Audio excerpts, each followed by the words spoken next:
संसद शीतकालीन सत्र चल रहा है और आज ऐसे में एसआईआर पर चर्चा जो है वो होगी। हमारे साथ बातचीत करने के लिए सपा सांसद अवधेश प्रसाद है। आज सदन में एसआईआर पर चर्चा होगी। एक विपक्ष के नाते क्या बीएलओ पे सवाल उठाएंगे आप? देखिए, बड़ा जद्दोजहद के बाद सरकार इस बात के लिए तैयार हुई एसआईआर पर चर्चा कराने के लिए, और आज का दिन फिक्स किया गया है। निश्चित तौर से ये बड़ा अहम और तात्कालिक और लोकतंत्र को बचाने के लिए ये एसआईआर पर चर्चा बहुत जरूरी है, क्योंकि जिस तरह से सूचनाएं मिल रही हैं हमारे उत्तर प्रदेश में, तो आधे से ज्यादा के 1 दर्जन के करीब बेलों ने आत्महत्या कर लिया। और इसलिए आत्महत्या कर लिया कि उनके ऊपर वर्कलोड, काम का दबाव भी है। उनके साथ जबरदस्ती भारतीय जनता पार्टी के कार्यकर्ता कर रहे हैं, फार्म हमें दे दो, हम बांट देंगे।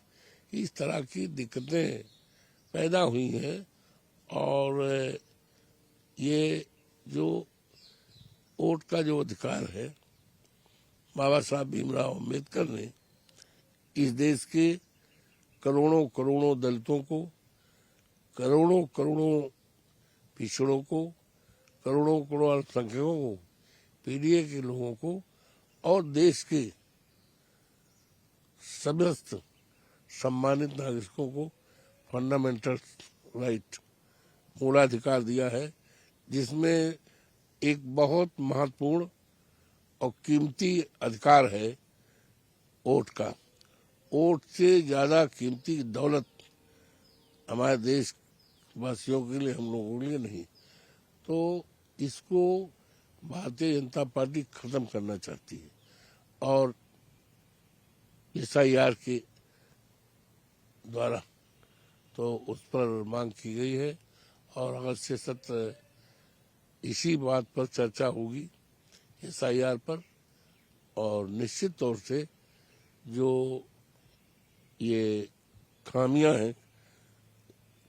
हैं, बड़े पैमाने पर लोगों के वोट काटने की साजिश की जा रही है। उम्मीद है कि इस चर्चा से सरकार की समझदारी भी बनेगी और लोकतंत्र को बचाने की, यूं तो जिम्मेदारी लोकतंत्र को बचाने की सत्ता विपक्ष दोनों की है। सत्ता विपक्ष एक सिक्के के 2 पहलू हैं, दोनों की जिम्मेदारी है। लेकिन भारतीय जनता पार्टी अपने अहंकार में है, अहंकार के सामने उसको कुछ समझदारी नहीं बनती है। उस समझदारी को हम लोग बनाएंगे।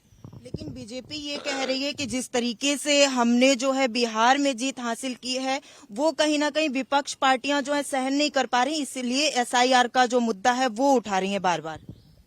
ऐसा है, बिहार में कैसे जीत हुई है जग जाहिर है।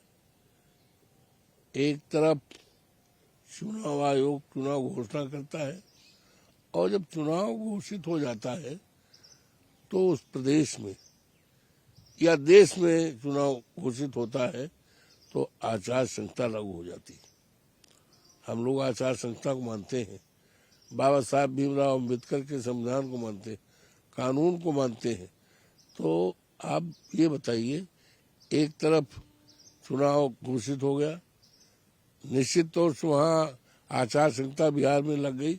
आचार संहिता लगने के बाद 10-10 हजार रुपये मतदाताओं के खाते में जाना क्या दर्शाता?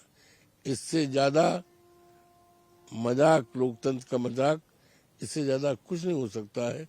ये लोगों के मतों के द्वारा जीत नहीं है, बल्कि पैसे के द्वारा जीत है।